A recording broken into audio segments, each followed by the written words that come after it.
আসসালামু আলাইকুম। রাত পোহালেই ঈদ, অথচ দেখুন এই প্রবাসী ভাইরা এখন পর্যন্ত কতটা মেহনত করতেছে।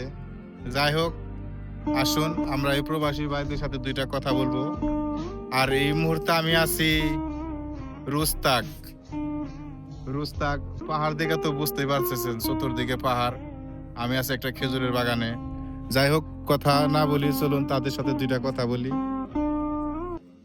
দেখি তারা ঈদের পরিকল্পনাটা কিভাবে কি করতেছে, কালকে যেহেতু ঈদ। আসসালামু আলাইকুম ভাই। ওয়ালাইকুম আসসালাম। আসসালামু আলাইকুম ভাই। কি অবস্থা ভাই, কেমন আছেন? আলহামদুলিল্লাহ ভালো থাকতে বলে ভালো আছেন আপনি? এই তো ভাই আলহামদুলিল্লাহ, কালকেই তো ঈদ, রাত পোহাইলেই। তা ঈদের পরিকল্পনা আপনারা কি করছেন শুনি একটু আপনার মুখে। ভাই এখন কাজ করতে হয়। প্রবাসী থেকে বাংলাদেশে থেকে প্রবাসে হানা দিলে শরীরটা আমার থাকে না। থাকে যে মনির কেন এতে যেমনি কয় এমনি আমরা চলতে হয়। একটা কথা হলো আমাদের কোনো ঈদ নাই প্রবাসীদের। আমাদের ফ্যামিলিরা ভালো থাকলে আমরা এটাই খুশি।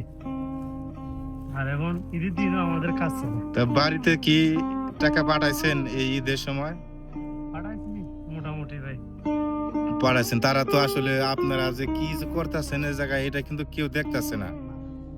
আপনি যে টাকাটা পাঠাইছেন এই টাকা হয়তো শপিং করতেছে বাচ্চা কাচ্চার জন্য, তার নিজের জন্য হয়তো ঈদের মধ্যে কিছু ভালো খাইবো, ভালো মন্দ খাইবো, আর বাদ বাকি কিছু সংসারে খরচ করব। কিন্তু আপনার মধ্যে তো এরকমের কোনো পরিকল্পনা দেখি না। বাড়ির ফ্যামিলি সবারই সুখী করার জন্য আপনি এখানে জানে প্রাণে কাজ করতেছেন, কিন্তু আপনার মনে কোনো নাই, অহংকার নাই। যেভাবে কাজ করতেছেন তাতে দেখে বোঝা যায় যে আপনার মনের কোনো ঈদের আনন্দ নাই। ঈদের যে খুশি 16 ডিসেম্বর আপনাকে রাত দিন সব একই রকম। চৈত মাস আর কার্তিক মাস সব একই রকম যায়। প্রবাসী করে ঈদ বলতে কিচ্ছু নাই। যাই হোক, শুনলেনই তো, আমি আর কি বলবো আপনাদের। প্রতিটা প্রবাসী এই একই অবস্থায়, এই একই কষ্ট নিয়ে বাইসে আছে। যাদের মনে কোনো ঈদের আনন্দ নাই, তাদের মনে একটাই আনন্দ যে পরিবার সুখে থাকলেই তারা সুখী।